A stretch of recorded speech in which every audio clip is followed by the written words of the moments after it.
everyone, my name's Liz from Quality Estate Agents, and this week I'm going to be talking about what you can do as a tenant to help you get a rental with a pet. At the moment, everyone is struggling. I'm getting a lot of calls off tenants with pets who says they're really struggling to find a rental with a pet. A lot of landlords are refusing. So that's why I thought I'd create this video today to help tenants out and also help landlords feel more comfortable with renting with a pet, because you wouldn't want to rent to this little gorgeous doggy, hey?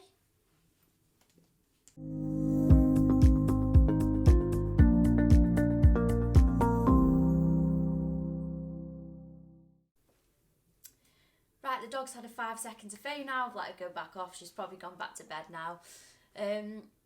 So yeah, a lot of landlords feel really uncomfortable renting to tenants with pets. Tenants are also struggling to find somewhere with pets. I'm going to explain 3 things that a landlord can do to help feel more comfortable renting to a tenant with pets, and also what a tenant can do to sort of give them a bit of an edge over competition. The first thing you can do, ask for a pet reference. A lot of the times, the person inquiring on your property will more than likely be renting somewhere currently with a landlord or a letting agent. You can ask that letting agent or landlord for a reference for their pet. They should be able to tell you whether the house is clean and tidy, there's no smells, and on the whole, the tenancy is very good and amicable. Once you've got that reference, that should make you feel a bit more comfortable renting to the tenant, obviously with the pet.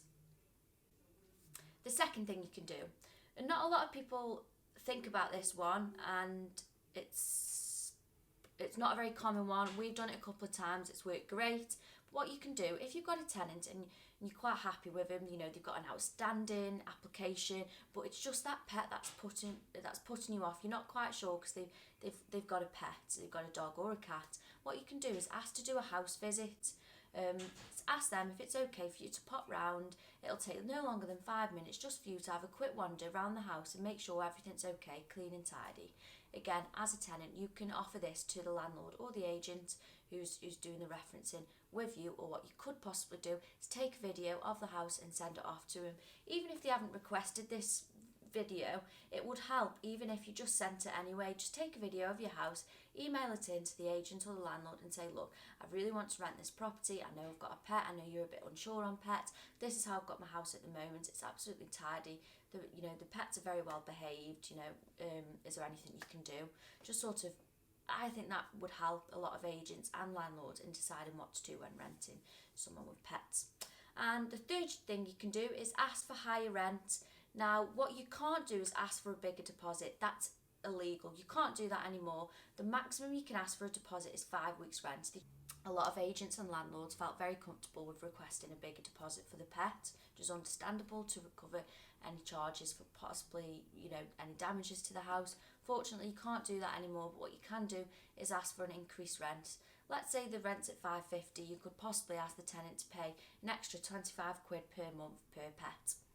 This has worked great, and it also means if the tenant does move out at the end of the tenancy and the deposit doesn't cover the damages in the house, if there are any, then at least you've got that little bit of extra rent to cover any costs that the deposit hasn't.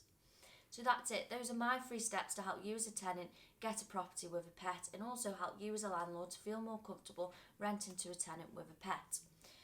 Just don't forget, for any landlords out there, you'll always have that deposit in place in case there are any damages. If the deposit doesn't cover the damages, then you should be able to put in a bill to the tenant to pay the remainder. If they've got a guarantor, then again you can go to the guarantor to request the monies for the damages that the deposit hasn't covered. Any questions, then don't hesitate to get in touch and drop me a message. If you've got any landlords are out there who are a bit unsure renting to a tenant with a pet, then please get in touch with me. I would say 90% of our landlords are all very comfortable renting to tenants with pets. We haven't got any pets in houses at the moment who, have done damage to the house. All the people we rent to with pets, are absolutely lovely. However, I'm not saying that's the same for everyone. That's just our experience. There is a way of referencing tenants with pets in the correct way, to find a good tenant with a good pet, a nice pet. You've seen mine, gorgeous, wouldn't hurt to fly. So thanks everyone, and I'll see you all next week.